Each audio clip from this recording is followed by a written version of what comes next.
It's time for school days. Hope for moms and dads of school-aged kids. I tell parents, you're like a training wheel on a bike. Your job isn't to make the bike move. Your job is to keep the bike upright. Those of us who are the true educators, we really want to be given the opportunity to educate the whole child. We can get free college degrees based on all of the opportunities that are out here and available to our students. Oftentimes, as parents, I think we want to protect our kids, but I think one of the greatest gifts we can give them is allow them to experience adversity. Here's your host, Danita Bailey. Well, good morning and welcome to School Days, Help for Moms and Dads of School-Aged Kids. I'm Danita Bailey. And I am David Bailey. So with everything swirling around in our society today, Danita and I decided to take another turn. You know, it seemed like every week our episodes keep changing. But this week we're going to be talking about injustice and educational equality and how significant that is in understanding some of the challenges that students may be facing as parents, but also how can we bring about change to benefit all families as well. So we live in Mansfield, Texas, my wife and and I was a former educator in Mansfield. And upon reading some of the research of the history of Mansfield, it was very intriguing in that Mansfield was one of the earliest districts to be, right after Brown versus Board of Education was assigned to desegregate. And there was a lot of resistance to that. People came out and blockaded the students that were trying to come in, and up until that time, African American students could only go through 8th grade in Mansfield. But after a block, basically by the people who lived in Mansfield and also by others, support of the governor and others, the students had to actually go to a school in Fort Worth, Texas, and ride a bus there. And then I think I saw to walk an additional 20 blocks to get to their school. And so Mansfield did not integrate until 10 years after Brown versus Board. And that was only because the government essentially said that if you don't integrate, then you're going to lose your funding. And then that began to change. And from the research I was looking at, there was, it was a pretty, easier transition than what it was anticipated. But now Mansfield is extremely diverse district with many different schools, and it's just now a destination district with a lot of diverse leadership as well. And so we are excited about talking about injustice and equality, and particularly with the leadership we have from Mansfield Independent School District that's here today. Yeah, and just to kind of talk about how far we've come, I had the wonderful opportunity to interview two bright young ladies that started the Black Student Association at Mansfield High School, and they did it because they realized that there weren't any clubs that reflected their culture. And I spoke to BSA President Kendall Fields and Simone Jones, and they organized a 2.5-mile march and protest from their school to the Mansfield City Hall. And it was attended by thousands of people of all races and backgrounds. And so I wanted to just talk to these ladies and find out how that came about. This is what they had to say. You guys decided, after hearing about all of the recent events, you guys decided you wanted to do something. What did you guys decide you wanted to do? We decided that we wanted to create a march or a protest to show an active symbol of us moving forward and the progress that we are demanding for because of all the social inequalities that we have been facing in the Black community. Why did you want to organize a protest versus go to a protest? It's different whenever you've experienced the racial discrimination yourselves. And I know students in Black Student Association, our peers and the fellow organizers that we worked with to create the march, we have experienced racial discrimination ourselves in our own school, in our own community, and we felt it was our duty to make sure our voices were heard and make sure that we, as Black Student Association and as Black students in Mansfield, make sure our voice is heard and make sure we get the voices heard out there that didn't have the chance to speak. What was the result? Were your voices heard? And, what was the final attendance count? I would say we had around 3,000 to 4,000 people. I definitely think we had our voices heard, and we're still having meetings and planning things and events and forums with lots of people to continue and make sure this change is permanent. Did you guys have any idea that this would be this successful? No. We had a previous march to honor Ahmaud Arbery, and it was only about 12 people.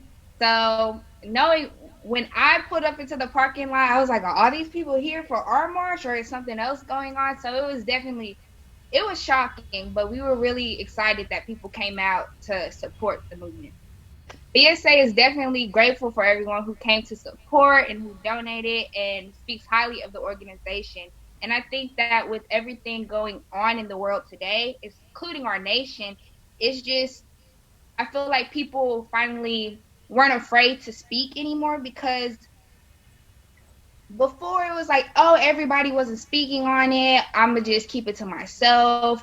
But now that they have this opportunity to express their frustrations and to express that what's happening is wrong, I think that they have a lot of confidence in supporting the Black Lives Matter movement.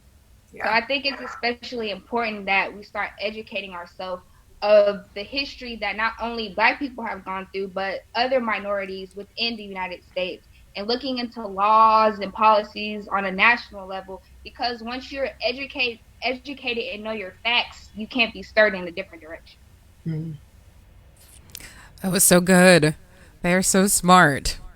I just love their passion. And that was part of a much longer interview, which we will actually post on social media later today. So, Dave? All right. So, let's... what are we talking about today? Yes. So, today we're going to be talking about injustice and education equality, and what are some of the challenges that we face within communities and also with families and students as well, and then how can we help to empower parents to ensure that we're moving forward as parents and the students, no matter where you are, that this will be beneficial to all. All right. So before we go any further, we want to say that it does take a village. If you hear a great parenting tip or nugget of advice, share it with your parent friends. Facebook it, Instagram it, tweet it, link it in, and add the hashtag School Days Show and hashtag I Am School Days. And also, we do want you to be a part of the show. So if you have any questions or comments, give us a call at 214-444-5575. Or if you're live with us on Facebook, get your fingers to type in and drop us a question there, and we'll do our very best to get to your question as soon as possible. So let's go ahead and introduce today's guest. I'll start with Dr. Kimberly Cantu. She's entering her 27th year of service in public school education with 21 years of service to Mansfield ISD. She has held teaching, coaching, and various administrative roles, and was most recently MISD's deputy superintendent before becoming the second female superintendent in the district's history in December of 2019. Dr. Cantu is passionate about preparing students to be college, career, military, and life ready through her work with Vision 2030 and the National Redefining Ready cohort. Her work on preparing all students to be socially and emotionally astute and cared for, both in and outside of school, not only supports her belief of having students be life ready, but shows her desire to put the best interests of our students and families first. This Texas native also believes in giving back to the community, is an active member of the Mansfield Rotary Club, and participates in Meals on Wheels, Habitat for Humanity, and other service projects. So welcome, Dr. Cantu. Thank you. Thank you for having me. Mm-hmm. All right. I'd like to introduce Dr. Michael Evans Sr. He is a native of Houston, Texas, and he has served as a proud pastor of Bethlehem Baptist Church of Mansfield in Texas since 1991. He's married to Mrs. Lisa Evans, his high school sweetheart, and the couple have two adult children. Pastor Evans received his Bachelor of Arts in Political Science from the University of Texas at Arlington and his Doctor of Ministry from Baylor University's Truett Theological Seminary. Pastor Evans has served as a consultant on race relations for church, county, and state officials. Pastor Evans is the founder of the BBC Educational Enrichment Corporation, which has served more than 1,000 young people throughout the Southeast Arlington, Mansfield, Kennedale area with tutoring services, career exploration, and summer job placement. And he has served as a president of the Board of Trustees of the Mansfield Independent School District and continues to serve on numerous boards and spearheads many community initiatives locally and statewide. So, Dr. Evans, we're really glad that you're here, and welcome. And we should mention, Dr. Evans, that you made history in being the first Black trustee in Mansfield ISD. So that's kind of a really big deal. I tell you what, it's always a blessing when you get the opportunity to serve, and I appreciate my colleagues for trusting me and entrusting me with that opportunity to serve as president of the board. And I realize that I stand on broad shoulders. Not one of us can do one thing by ourselves, and presently serving as a board trustee with Tarrant County College and as a regent for Baylor University. So, I appreciate those opportunities. Education is the key. That's right. Well, welcome to the show. And last but not least, as a graduate from the Mississippi School of Mathematics and Science, Karen Marcucci had the opportunity to see how public education can change lives for the better for generations. This investment compelled her to pay it forward and invest in the next generation of learning. She is proud of the new learning opportunities such as dual language, STEM, early college, high school, academy for early college, high school, and academy for early learners, and more that have been introduced to Mansfield ISD during her tenure. As president of the board, Ms. Marcucci is now focusing her efforts on helping the next generation of Texas school board leaders. She is actively engaging with other districts to learn and share best practices and create collaboration across Texas schools. She believes in public education and helping each of our students reach their full potential. Ms. Marcucci has been married to her husband, Todd, for almost 20 years. They have 3 daughters, Anna, Amelia, and Eva. Their family also includes Jake, their 12-year-old grumpy dog, and the newest family of their family, Q, a betta fish from Anna's most recent biology project. So welcome, Karen. Welcome back, I should say. Thank you. Yes, I'm excited to be here. It was fun to see in my memories that a year ago I was here with Dr. Vishauskas, our former superintendent, and so it's exciting to be back with our new superintendent.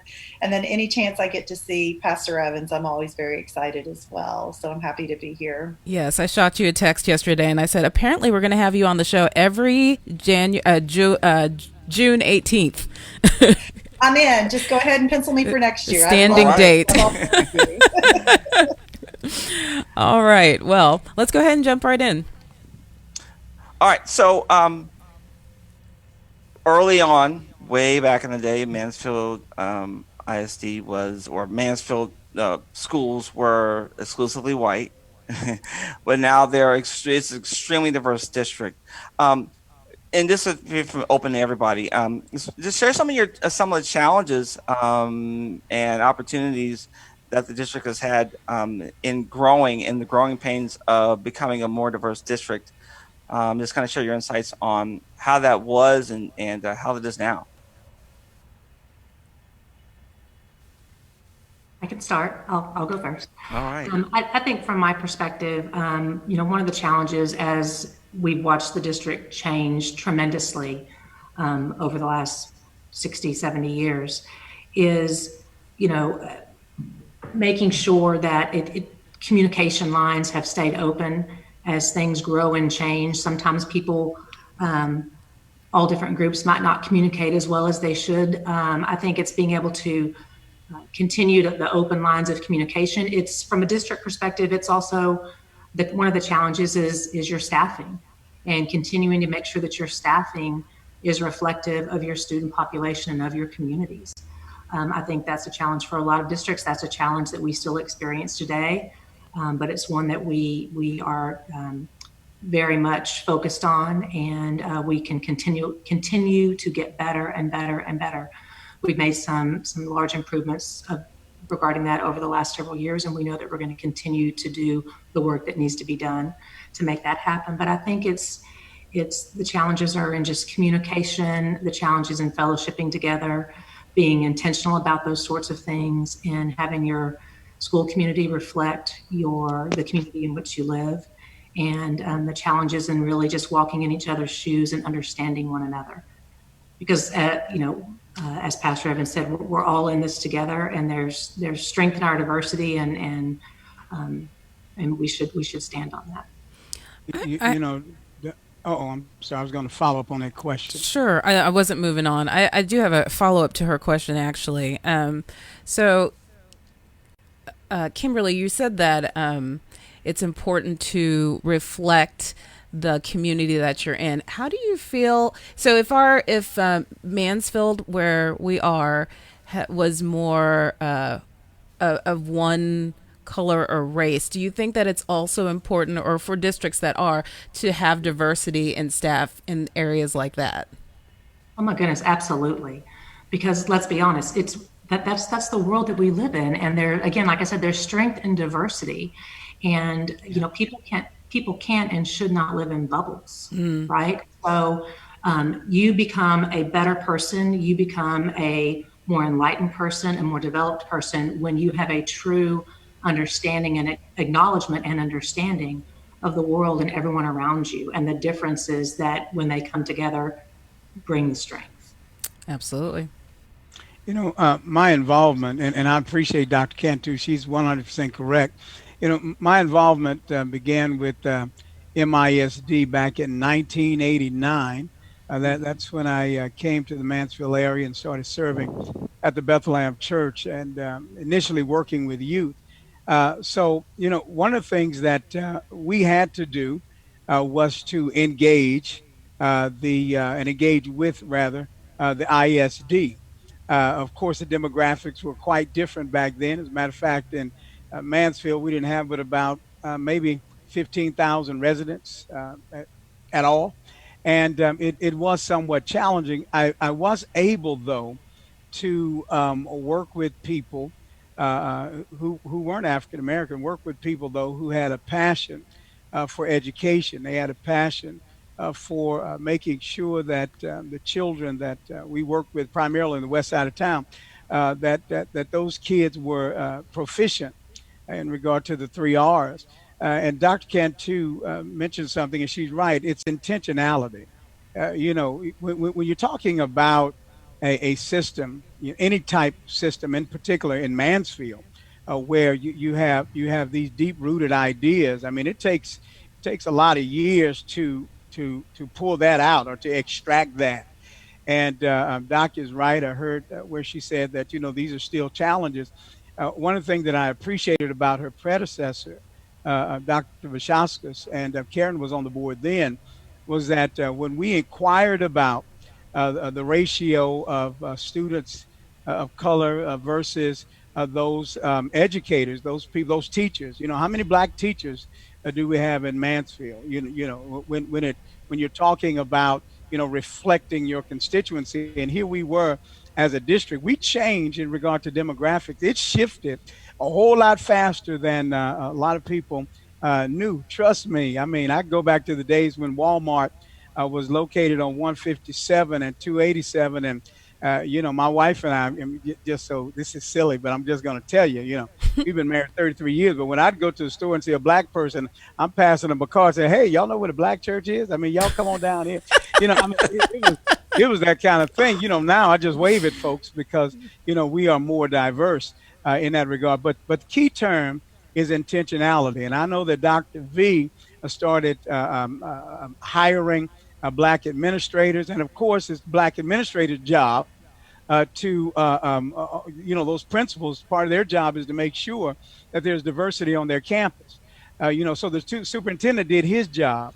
But one of the things that we have to do, y'all, is when God blesses us, when we get into positions of of authority or power, we can't be afraid to move the needle ourselves, because of some insecurities about us keeping our own position. So, Hmm. I'll be the real plain voice on the line today, We love it. speaking from a position of just experience. So once we push and press for superintendents to do what they do, board members to do what they do, we then too have to be held accountable. That's me. I'm an elected official right now. Still have to be held accountable for disparities in said numbers. So I'll And hush. well, I'd like to talk a little bit about that too, because serving on the board has been very interesting for me. I was very excited when Pastor Evans was elected school board president just because of his leadership.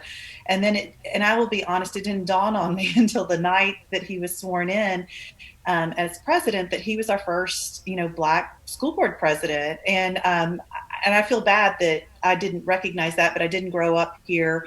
I wasn't familiar with a lot of that stuff, but it was a great night and I was so glad to be a part of it, but I was really proud of him. And then the president after him was actually Raul Gonzalez, who was our first Hispanic board president. And so I was really, it's really interesting because the board was actually showing some diversity, not just in who was on the board, but also in the leadership positions. And then I came after Mr. Gonzalez. And so I will tell you that I feel strong responsibility to those leaders that have come before me and making sure that we continue the good work that they have started. And so I do believe that we need some more diversity on the board. And I've been involved with an organization called Ignite to try to encourage people to think about running for elected office. I will tell you, I never once in my life wanted to run for school board as a kid. Like if you look at my what I want to be when I grow up, there was never a school board member on that. But it came from an involvement in the PTA and then wanting to have more of a voice as to what was happening in my community. And so like when you read my bio, I really do believe in that, is giving people the courage, but also the nuts and bolts of understanding how to run a successful campaign. Because I do want our board even to represent our community, because we've gotten so big, and it's not even about demographics as far as even socioeconomics and all that kind of stuff, but even diversity of where people live. All of that has changed so much here in Mansfield. I just want to make sure that all the voices have the opportunity to come to the table, because we don't know what we don't know. Yeah. And with the diversity and thought, then we know what we don't know and we can do better. And so I'm very excited about that, and I take that responsibility very seriously. Hey, Dr. Evans, what year was it that you came on the Mansfield ISD board? I think it was 2007 and a half. It was right before President Obama was elected, so right up around there. I think it's so interesting that we are still saying first Black so many years later. Yeah. Mm-hmm. Again, I was surprised. Yeah. Like I didn't even Yeah. realize that, and I have to be honest. When I heard that, Yeah. I was like, "What? That's crazy." Yeah. And that's a true statement. I mean, because of course, I knew, and our congregation knew, but it was not factored into the vote that night. Now I can say that because I mean we've had some outstanding. I mean, my predecessor John Washington was first African American who was actually elected to the board. But prior to him, we had an African American, and I say Brother Platt because these are people who were members of our church. But Platt was also he was a board member, but he was actually appointed to the board to finish out someone's term. So when I say I'm standing on broad shoulders, I mean that. And there is an extra air of responsibility that you do carry with you in regard to leadership in certain places and that board. But I appreciate them. I believe that they chose me because they felt that I brought to the table certain qualities. Now I'm not running away from my heritage. I'm proud of who I am and where I come from, and y'all know I can be soul brother number one sometimes. But it's important to know though that we respected each other, and That's what we continue to bring to the forefront. Was wanting there to be more representation in Mansfield part of your reason to want to run? No, no, not really. At the time, to be honest with you, I ran, I ran on a platform to. I sought more of a professional involvement from our SPED department because at the time we don't have this anymore, but at the time, not now, the persons who were in those positions, special education positions, they were primarily coaches. Nothing against coaches. My dad was a high school coach, later became a principal. La la la la. But the point is that I thought, along with other citizens, we thought that you should have individuals whose area of concentration was special education. We didn't want, putting Coach Buck there because we wanted Buck to teach, but we have kids that have special needs, we believe needed special attention. So that's really why I ran. To be honest with you, like I say, we had representation prior to me in Deacon Washington as well as in Brother Platt. So that wasn't my mantra, to be honest with you. Mine was making sure that we had sped professionals in the proper places. And, hallelujah, if you look now at who we are as it concerns our service, our work with special needs kids, all of them. I mean, we have LPCs now. I mean, licensed professional counselors now in our district. So we've got folks who's not only in that area working with the students, but we now have persons who are working with the parents. I mean, so I like to think that my time was a good time. I spent 10 years there, and after a while, it was time to move on. So I'm pursuing now another first in the city of Mansfield. That's to be the first African American mayor, but not to be the African American mayor because I'm a black guy, but it's because I want to make sure that our city goes in a specific direction. So I hope that answers your question. It does. All right. So, could you guys describe de facto segregation and how does it impact education equality? If you could like just break down what that is and then what are the implications of that? Let me start. Sure. Okay. I'll tell you my understanding of it is when there's segregation just based on socio-economic neighborhood where you are, it's something that happens. I think when we think about that, based on your economic disadvantages, whatever that may be, with that obviously comes some things that come into play for students. They may have limited access to really good, solid health care. That's going to impact them in education. They're going to be absent. They're going to miss some school. That's going to impact them. They're going to have limited access maybe to some resources. Maybe there's not as much print material in the home. Maybe the families are struggling economically and mom and dad can't be home as much because they're working. And so the homework, being able to sit right there with you and say, hey, let's talk about this. It definitely, I think that those factors definitely can impact the educational outcomes for our students.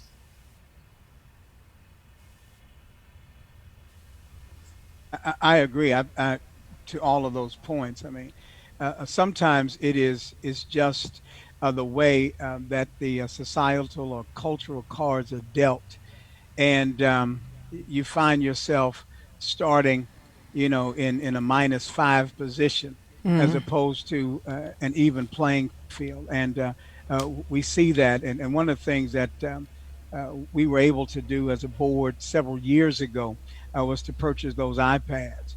We wanted to make sure that people had access to them. But then after that, we also learned, of course, that now we need to, all the kids may not have access to the internet, that kind of thing. And we needed to broaden that environment on our campuses and things like that. So, yeah, you can find yourself in a terrible place and have not be able to do much about it. That's what I love about the education system and public education in particular, in that we reach into those places and work to pull people out of those. I'm a product of that in Houston, Texas. And I grew up in the Third Ward, Cashmere Garden, Sunnyside, all of the hoods. I grew up in all of those in particular. But HISD, Houston Independent School District, was my way out. Hmm. Because they exposed me to the symphony. They exposed me to the Texas Boys Choir. You hear where I'm going with this. Mhm. And my mom was, go for it. My parents divorced when we were young, and dad just came from Vietnam. The war did what the war did to my papa, and you know, so the district was my sanctuary.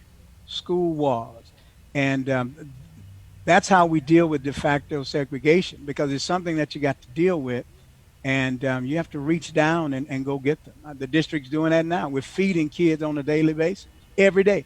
Not just the school district, we're partnering with them as a community. We're feeding them and their parents every day.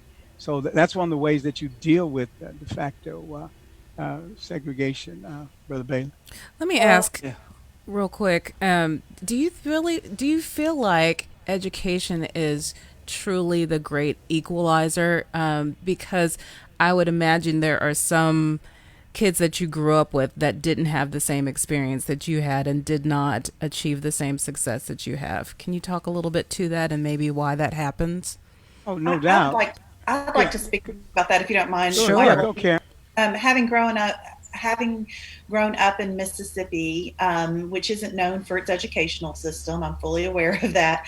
I had the opportunity to go to a really new school, the Mississippi School for Mathematics and Science. I was in the third graduating class, and it was quite revolutionary to expose kids to math and science. And it was fascinating because the kids I went to school with there, I had the opportunity of growing up in one of the better school districts in Mississippi.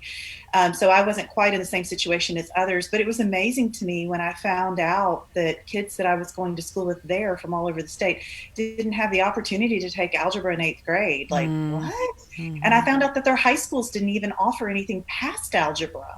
It was really amazing to me. But here we were, and we all got to graduate with, calculus 3 from high school, and the kids had the potential in there. And I will tell you, I see the difference. Like, I see the difference that education can make. My classmates are doing amazing things now, and not to knock the families that they came from, but their siblings, their cousins, they're not. And I honestly believe that education, not only does it provide the skills that you need to succeed, but it usually exposes you to more than what you've seen locally. If you're a good reader, you can go on vacation every single day to a new place and learn something new. And so I strongly believe in education. That's one of the things that really just drives me. And I do believe that it gives people the basis to reach their potential. Obviously, there's some internal things that we all have to do to take advantage of the opportunities that are presented to us. But I do believe that education is the key. And that's why I'm so proud of the Academy for Early Learners, because that is a new preschool that we have that is unlike anything else in the nation. And it really tried to help those kids, because I worry about those kids that start first grade already feeling behind. Yeah. They've not had the preschool experience. They don't understand the rules of the land, like how to line up in a line. They don't understand so many of those different things. They've been parked in front of a TV. They haven't had experiences. And so those kids that even start feeling behind, they stay behind. It's just a mindset that they get locked into. And I really, truly believe in my heart that education can change that. And we have got to start at the youngest possible kids and show them the possibilities and keep encouraging them to keep growing in their education. I'm very passionate about this. And and that's why it is, the great equalizer. Because one of the things my great grandmother taught me, who we lived with for many years, she didn't finish the third grade. She picked cotton, and one of the things she said to me was, "Baby, get your lesson." Because that's something that no one will ever be able to take from you. I think about the school right here in Mansfield, the segregated school. I mean, we have doctors, lawyers, pastors. I mean, that came from that school right there on 1188 West Broad. That's why I'm a proponent for public education, and now with the college board, the two colleges, because I think that you know when you look at yourself in the mirror, and yeah, there are many of my friends who chose to do other things, but if the ISD puts it out there in front of you, then you will at least have the opportunity to choose from it. I mean, just even with our iPads, I mean, you know, Karen can tell you, we had some parents who said, I don't want it. I mean, and we were pressing and saying, yes, you do, you know, but they didn't. And probably still to this day, I don't know the data, but they just refuse that technology. But when we are intentional about making sure that those young people get what they need, then you know, we're helping somebody. My wife was a teacher, and she taught at IM Terrell, the very school that a lot of children in Mansfield were bused to. And back in the day, it became an elementary school. Now it's a learning academy.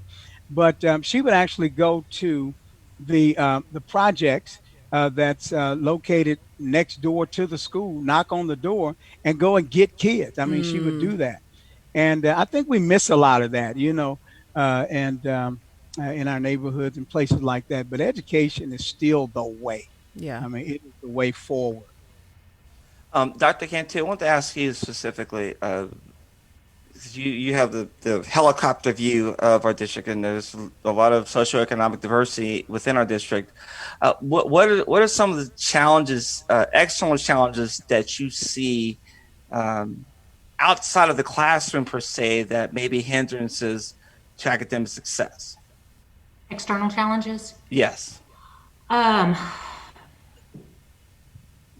lot of it, again, it comes to access.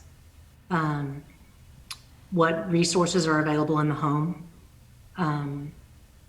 Do students come to school well fed, where they can think? Have they had a good night's sleep, where they can think? Do kids have access to transportation? You know, we know as a district that one of the things that keeps kids engaged and interactive with school is being a part of something extracurricular. Well, if you have to get on the bus, or you have to ride home with someone because that's your only way home, you have to leave. And so many of our activities do take place outside of the school day. And that's one of the reasons why we've been really intentional, particularly with the onset of Vision 2020, and setting one of our guiding statements of extra and co-curricular activities is of building some of those access points for them during the day, because we can't necessarily change what their transportation situation is. We can try to provide as much transportation as we possibly can. Yeah. We can also provide you opportunities to engage within the school day, because you may need to leave and go to work. You may need to leave and go home and help with your siblings. And so provide those things inside too, I think is really important, because there are those things on the outside that we don't have a lot, that we can't control, but we can try to help mitigate that by what we do internally. Do you ever feel the pressure of, you know, we have state standards, we have to, you know, pass the state exams, and balancing, making sure they're academically ready for those things, but we know that, you know, we've had episodes where we've talked about the importance of play and the importance of interaction and engagement in different areas of learning, besides just the state testing. Balancing meeting those needs. I've heard of some districts where they just took out recess altogether, and you know, or just they don't play anymore, or they, you know, it's only about the test. But what I'm seeing, the research shows that that's not the best approach to help kids to learn. So, how can maybe a parent advocate or to encourage, you know, maybe no matter where they are, we have listeners all over the place, to advocate for things beyond just the state testing, because we kind of rise and fall on the state testing, but at the same time, if kids don't have the other outlets, then it's going to impact the testing as well. So I just want to hear your thoughts on that.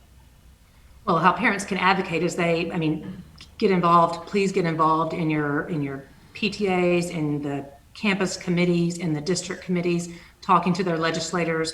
All those sorts of things are really, really important. But, you know, I have a very strong opinion about this.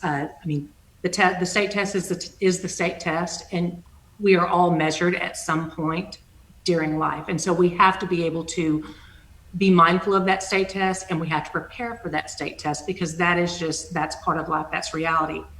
But I also very, very strongly believe that you have to, that can't be the be all end all. If you are not in a social place and an emotional place, if you are not well within yourself and you don't know how to communicate and engage, that's going to impact your ability to learn. And so, do you need to have recess and run that energy off? Absolutely. Can we build fun educational things into recess too? Yes, there should be a balance of free play and educational play. And so I think it's not just about the test, but everything else that we do to support our kids only enhances their ability to perform when they're asked to perform. But it's our job to provide those supports around them so that when it does come to that state test time and to just life in general, they're ready. And I think that's one of the parts about Vision 2030 that has me very, very excited. There's a huge social emotional learning component. There's life ready pieces, and all of that enhances their ability to go out and be college and career ready as well. You can't have college and career ready if you don't have the life ready and the SEL supports. I feel like that underline that and support it. Hey, Dr. Cantu, what's the difference between life ready and career ready? So life ready for us is like some of the things on our card. Do you attend school?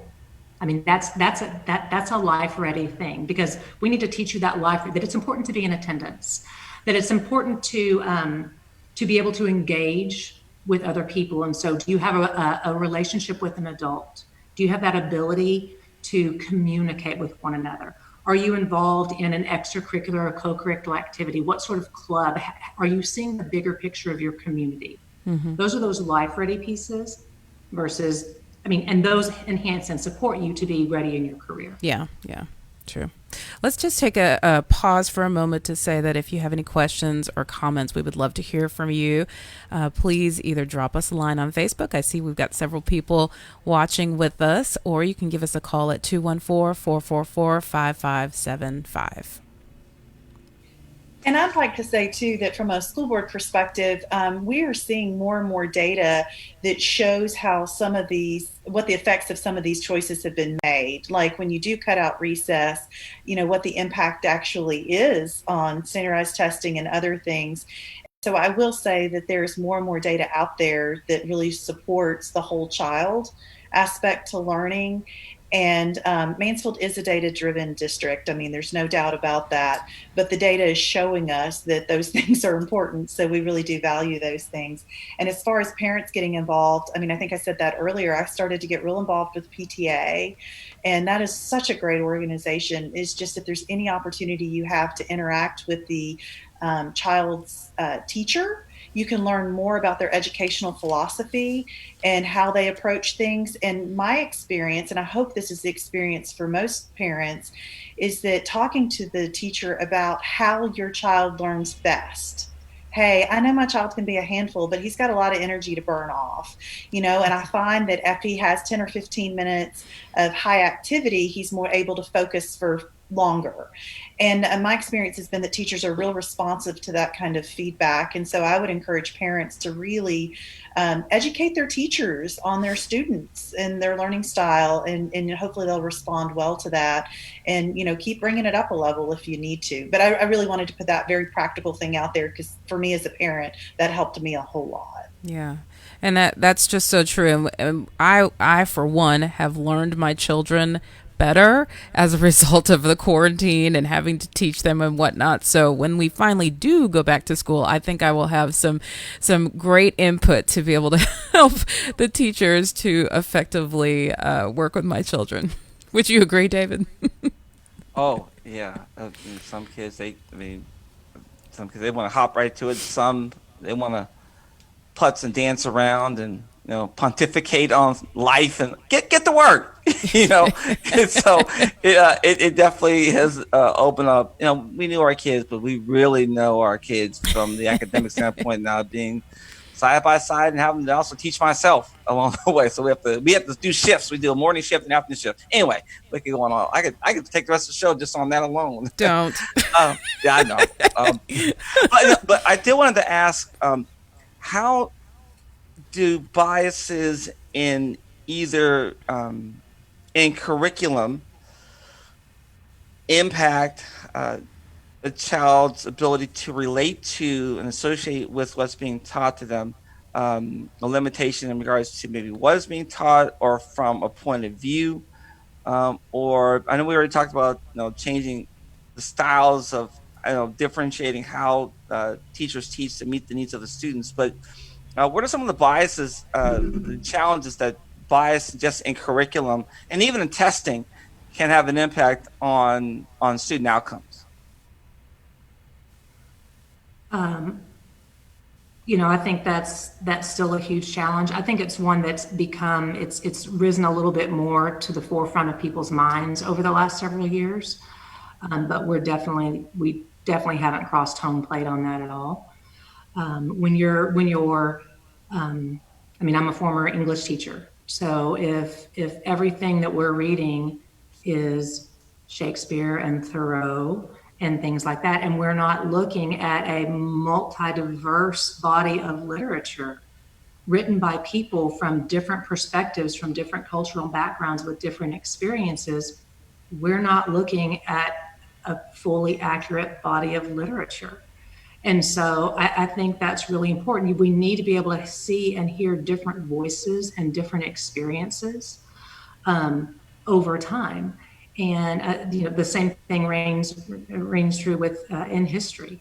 When you look at how the history books have historically been written, there might be a little section here, or this one piece that we've chosen to showcase. But who's making those choices? The textbook writers. Who makes up those textbook writers? And so I feel like there's a long way to go, because it's again, it comes from the people that are deciding what goes into the textbooks, to the people that are deciding which textbooks are selected, to the people that are deciding what are we going to draw out of those textbooks, what are we going to use to supplement the textbooks while we can continue to stay aligned with the standards of the Texas Education Agency.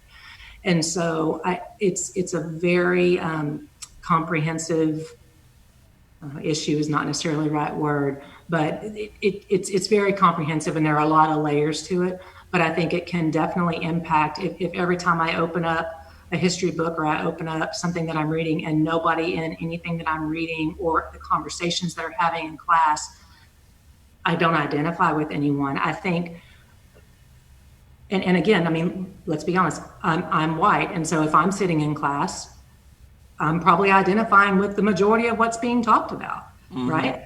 And so I don't know what it would be like to sit in class. And not be able to identify. That's part of that whole privilege piece that we know is out there that people are talking about, and are talking about more and more. But that has to impact you. That has to impact your interest level, your ability to identify. It just has to, and I think we just have to call it what it is. And I think also, just as a person of color, it does something when you see that works, in this case writing, from other people of color is valued enough to be highlighted in curriculum. It does something for your esteem, I think. To realize, people that look like me, what they have to say, their voices are important. And so that might make you feel more important, I think, as a student. Let me jump in on that. My oldest son graduated from Morehouse College. And then from Morehouse, he went to Princeton, a product of MISD. And one of the things that he says to me is that in regard to having a well-rounded education or educational experience, he believes that attending a historically black college or university helped to open up that world, the very one that Dr. Cantu is talking about, helped him to, if you would, to learn about some of those other authors and chemists and philosophers. and it allowed him to do very well in grad school at Princeton Seminary. So, yeah, we also know that test and testing, they are written from a given perspective, not necessarily from, I think, a more global perspective. And we're seeing, I think, the ramifications of that in the college and university world, where Yeah. now many major colleges are not weighing the SAT as heavy as they used to. Mm-hmm. If you're a black student, you were told, a black parent, you were told that your child will tend to do better on the ACT than on the SAT. I don't know why that's the case, but data proves that out. And it's even one thing that we teach at Bethlehem. Take this test before you take that one. I mean, because it's just the way data has proven that to be the case. But I think it also has to do, again, with what our superintendent says, a lot to do with the people who we put in front of our students. I think that when you have a diverse staff, they're able to bring more flavor, if you would, to the table, so to speak, more seasoning to the table. And when they become department heads and things of that nature, that all of the children benefit from those experiences, and we usually come out a whole lot better. I think you can see that even in our test scores. Still today, African American students, males in particular, are in regard to levels of competency, they're double digits behind, our white counterparts, but also behind Latina. So we're now really trailing, and I think that one of the ways that we can help that is to insert and inoculate our curriculum with more diverse material. Yeah, just as an aside, when I was in high school, I guess I had my first woke, I was a woke white teacher, and he was teaching on the Emancipation Proclamation, and he pointed out that notice that it didn't talk about states that were not in rebellion against the Union. I was like, that's right. I was like, who? And I was like, wow, And so when I was in college, I went to the University of Pittsburgh, and I was an African American Studies minor, and it was there that I got exposed to literature and different pieces to kind of broaden my perspective from things I did not learn when I was in high school as well. Um, but it definitely it seemed like it's sounding more and more that there needs just to be people in those places that make those decisions Yeah. that influence, and people like Dr. Cantu, who has it constantly on her mind to say, we're going to make strategic changes to make that happen as well. So just for parents out there, ask those questions of your schools, ask those Yeah. questions of your school board and of your leaders, and how are they being, and thing is, it's not just for people of color, but it benefits every student. When every student gets a broader view of the world, a broader view of life, a broader view of experiences, that benefits all. So that as we go into the world and as we're raising up our children, that they see that there's more than one way of seeing things, and it's perfectly fine as well. But thank you, Dr. Cantu, for uh, having that on the forefront of your mind, because it's going to benefit every single student as well. And I do want to let you know, too, if you're not aware, but in the state of Texas now, at least by law, we are now required to look at standardized testing by a lot of different demographics. They slice and dice the data. And that is really an attempt to try to close the achievement gap. And so if people are in Texas and they're not hearing their school boards talk about this data and look at this, they need to start asking questions, because it's not Good. even a negotiable anymore.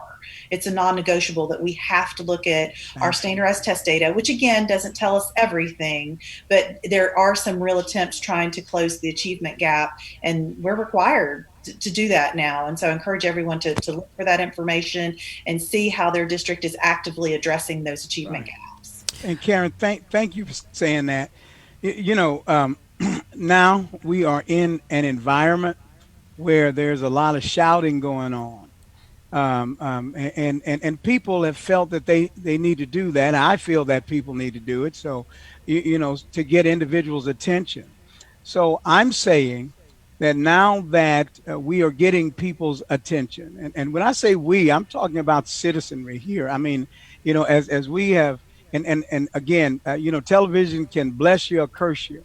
But one of the things that we're seeing in regard to demonstrations and protests, we're seeing diverse groups doing this, Mm-hmm. and I think that I think that is bringing an awareness for Jane Doe, John Doe, that if my voice is heard, I can now be I can confront the system, and I can talk about what my needs are. I was asked earlier, why did I run? That's why I ran. I mean, I was a regular, during public comments. But what I came to understand, ladies and gentlemen, is the fact that if you are on the other side of that podium and you have policy writing power, Mm-hmm. that makes a difference. And at some point, and Karen said it, at some point you transition from demonstrations to dialogue, from protest to policy changes. The real power that parents have, those people listening to me, is going to attending. Now I know people working double and triple overtime. I got that, but it is engaging with your public officials, and even if you can't make a meeting, I promise you that the emails that you send, that they get dealt with. They get dealt with, and that has got to happen. And I'm hoping that as we find ourselves in this new season, that we do that we engage that system. And I don't care what color of the public official is. I mean, if it's Michael Evans and I'm not doing my job, then get in my face. That's right. Because we work for you. And many of us as public officials, we freak out in the mind and forget that we are accountable to you, because it's your money that we're spending. Now, you think about that. You think about that. You are a stockholder in the corporate complex, in this particular case, which is the school district, or is the city, or the county. I mean, my gosh, they can't do it without our money. Nobody can. So I think that's important. I had my youngest kid was in private school for a long time, and then I'm looking at my tax bill. I said, honey, we're paying a whole lot of money to MISD. It's time to cash in, baby, on this investment. You understand? That's just kind of how we talk at my house. I'll get proper here in 2 more minutes, but I just think it's important that you understand. If you're a listener, you are an investor. Hold me accountable, or send me back to the Bethlehem Church, and I'll just be the pastor there rather than your board trustee.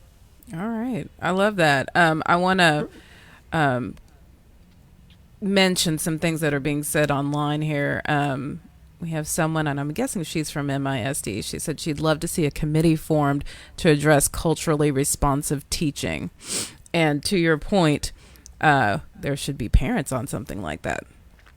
I want to interrupt real quick and laugh about that a little bit, because that has actually been in the works. So good. Stay tuned. Stay tuned. So I'm so glad that we are all on the same page. So stay tuned. We're working on it. All right. There you go. Shamira Booker.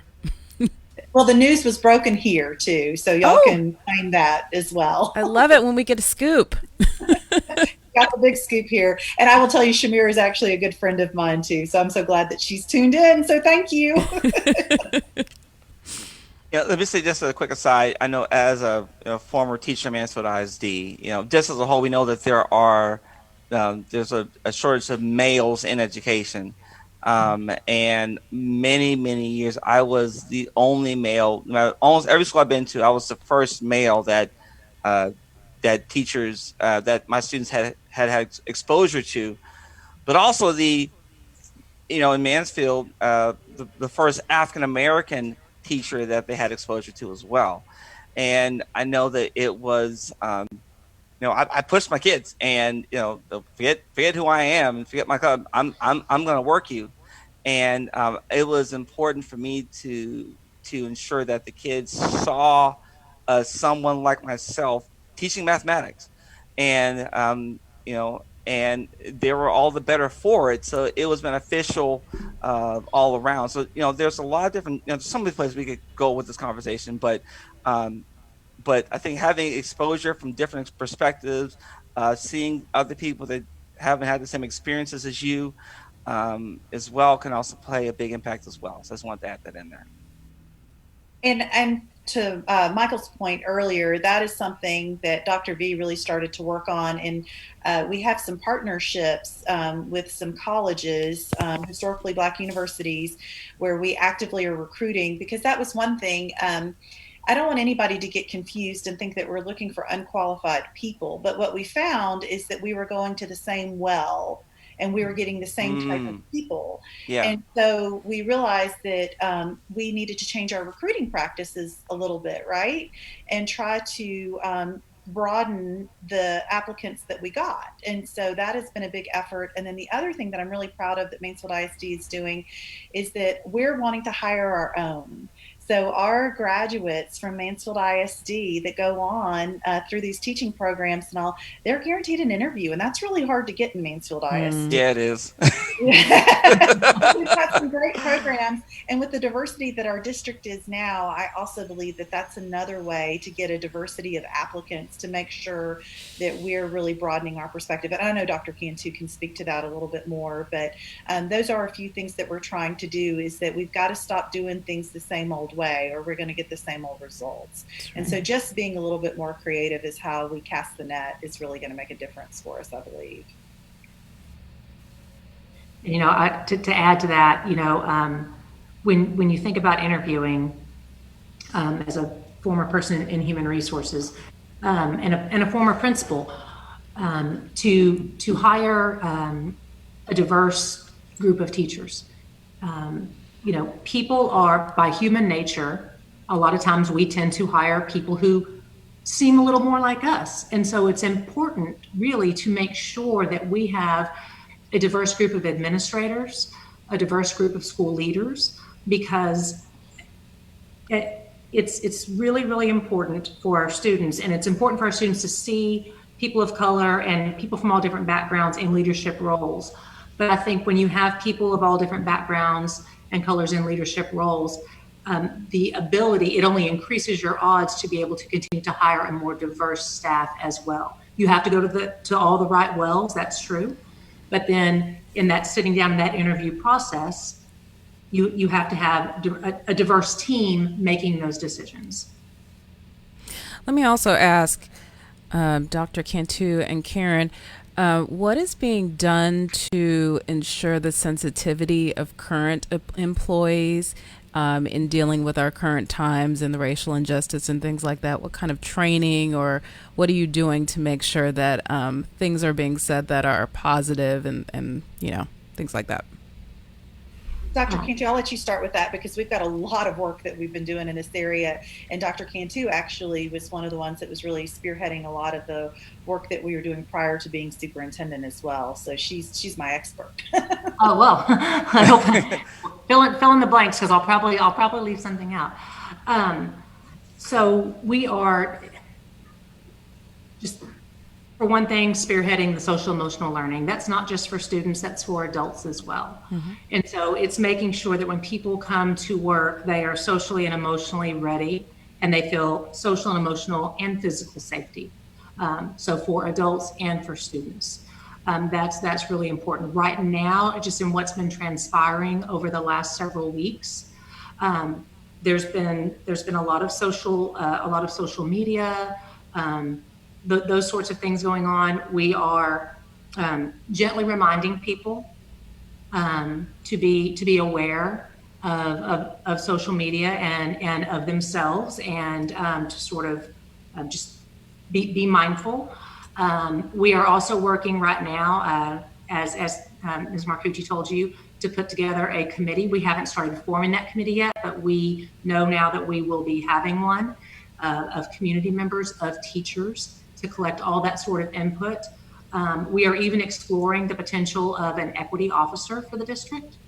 So that person then would be joined with that committee to help make recommendations for all these sorts of things, for things we can do better in the curriculum, for ways that we can support teachers, for ways that we can support our students, and looking at all the different aspects of a school district community and where our needs are, to do that needs assessment and then to offer and share solutions. Okay. Is there y'all are getting Let me add something. This is all breaking news. Yeah, well, love it.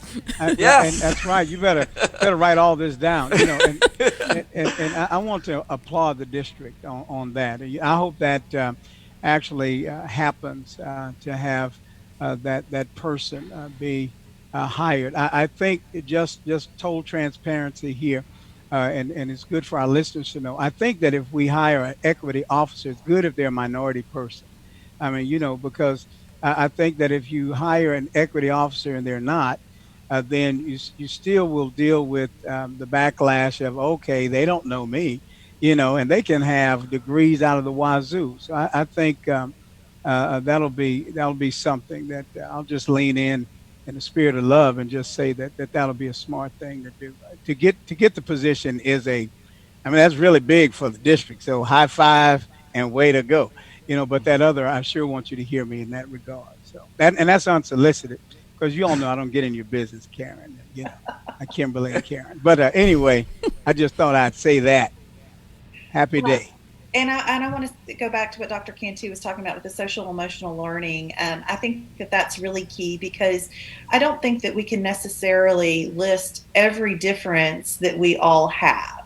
You know, even if we look somewhat the same, there's still so much that makes us different. Right. And that social emotional learning key is really, like we said, it's for adults and for the students, is trying to help people understand how to address differences when they see them, and figure out ways to have constructive conversations that might be difficult, right? When you do that, it makes me feel this way, and really helping people be able to have difficult conversations that are going to help them grow as people. And I'm so excited about this, because if we can teach our current teachers and administration and students how to have difficult conversations with each other that lead to meaningful change, we can change the world. I mean, because I feel like so much of this is because we don't know how to talk to each other in a respectful way. Yeah, and I so agree with that. The conversations are so important, because even amongst different cultures and people of color, there's not what we talked about last week or a couple weeks ago. There's not homogeny of thought within even like the Black race or Latinos or the gay community. Everybody doesn't think exactly the same. Like we were talking about, there's some people who don't like the term people of color. Some people don't like the word African American. Some people like Black, and you know, some people just are don't call us Negro. Just don't call us Negro. That's past. But so having the conversations, and our church did a forum talking about race and the gospel and whatnot. And one of the things that they said was very important was having proximity to people who don't look like you. Being able to have the conversations and discuss how you feel, just what you were saying, Karen, how something like this falls on you is just so very important. So I'm excited about that, the equity officer and the committee and what you guys are trying to do to make change in the district. And I want to make the point too that we don't have it figured out. I don't want anybody to leave here thinking that we know all the problems and we've got the solution for all of them. But I do want people to hear that we're here for the conversation. We want to understand how we can do better. And once we know where the problems are, then we can work on solving those problems together. And so I just want to be real clear that that's the takeaway that I want people to have, is that we're willing to have the tough conversation, and we want to hear from people, and we want to figure out how we can work through this together and make it better for all of our kids, because our goal is to make the world a better place at the end of the day. And I know that's a little Pollyanna, but that's really where I am, is that I really want us to do that. I really have enjoyed my friendships and diversity of conversation. And as our community grows, I love meeting people that don't think like me, because I'm fascinated by that. How can we be in the same place and think so differently? Right. So anyway, I just want people to understand that too, that we don't have it all figured out, but we are trying to do the best we can. Yeah, and actually, you guys are going to be continuing the conversation tomorrow. You guys are preparing for, sorry, I did something with my computer. You guys are preparing for a forum. Dr. Evans, you want to tell us a little bit about what that's going to be and how we can be a part of that? Yes, thank you very much. Yes, there will be a community conversation on race relations, and that's going to take place on tomorrow, Juneteenth. That's a good day, on Juneteenth, and that'll happen at 3 p.m. And if persons would like to be a part of that conversation, listen in, also they can register and add questions to and for the panel.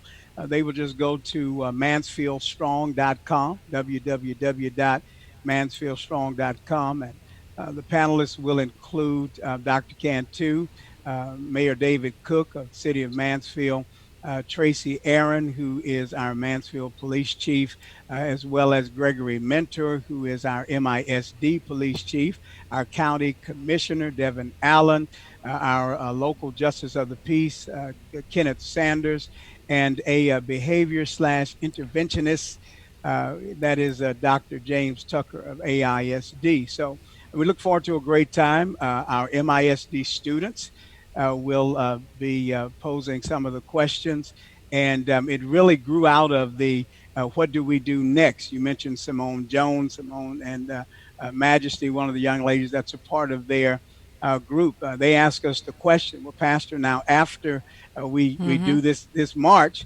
what next? And we leaned in and said, now it's time to talk. It's time to dialogue and time to work toward policy changes. So that's where we are. That's tomorrow, 3 p.m. at www.mansfieldstrong.com. All right, and we will put a link on our page so that people can get to that. Hey, babe, let me add this one parting thought here is no matter where you are, this episode is, we're talking in context of Mansfield, but this is a conversation. These are the types of things. This to take all of the big thought ideas that you've heard from this episode and ask, how can I take this to my district? How can I take this to my leaders? How can I get in the game? What are the questions I need to be asking? I think, and if you go back and either if you wrote notes down, we're going to also provide some resources as well. But how can you make change where you are? Because when those things happen, we want to help parents to, no matter where you are, that diversity and change and growth is going to help all families. Doesn't matter what your ethnic background is, what your socioeconomic status is. This is what makes real change. So after everything settles down, we want to be a resource to help be an agent of change, so you feel empowered to go out and get in the game no matter where you are, and have a voice for those that are like you and that are not like you, that can make your district and make your schools better. Absolutely. And we do want to mention we have done several shows that will be helpful for parents in dealing with this race and diversity issue. Last year, we spoke with Nicole Franks, who's the Director of Diversity for Alcuin School. And that show was about helping your kids or raising kids that are sensitive to differences. So that's one show you might want to check out. And then the one that we did a couple of weeks ago with two directors of diversity and also a national recording artist and who's also speaks out about injustice a lot in his songs. We talked about injustice, race, and riots. And really what I did was I spoke to parents and ask them to give me questions that they have about speaking with their kids about all of that's going on, and also the questions that their kids have. So that really made up the entire show, was what questions do the parents have and what questions do the kids have. So we talked a little bit about the history of racism and just how can you start having these difficult conversations with your kids, because they're seeing a lot and they have a lot of questions. So that's another episode that you can go back and look at whenever you get a chance. So we do want to say thank you guys so much for investing in our listeners and giving us the information that you gave us. This is such an interesting and challenging and historic time, and we just want to come out on the other side of this better as a community and better as individuals. And like you said so eloquently, Karen, that we just need to continue having the conversations so that we can understand one another. So thank you all for being with us today. Thank you. So unfortunately, we are out of time. Thank you so much for joining us. Noggin Educational Foundation is the premier sponsor of School Days, so we always want to let you know what's going on with Noggin. Our mission is to help close the achievement gap for economically disadvantaged children by improving educational opportunities for students, supporting families, and encouraging excellence and innovation in the classroom. School Days is part of our commitment to support families by providing access to experts who offer information and resources regarding all topics that impact education. If you love this program, please consider donating to Noggin. Your gift will be tax deductible. Head to our website, schooldaysedshow.com, to give today. And for more information about all that we're doing and the resources that we mention on our show, go to schooldaysedshow.com. And remember, you don't ever have to miss a show. Find us on Spotify, Apple Podcasts, Google Play Music, and pretty much anywhere you listen to your favorite podcasts. And don't forget to follow us on Facebook, Instagram, and Twitter at Noggin Foundation. That's Noggin. And last but not least, David and I always want to end the show by saying that we are parenting by grace. We depend on God to give us the wisdom and strength that we need to raise our kids into flourishing adults. And if you would like to know more about that, feel free to email me at info@schooldaysedshow.com. Have a great week and stay safe.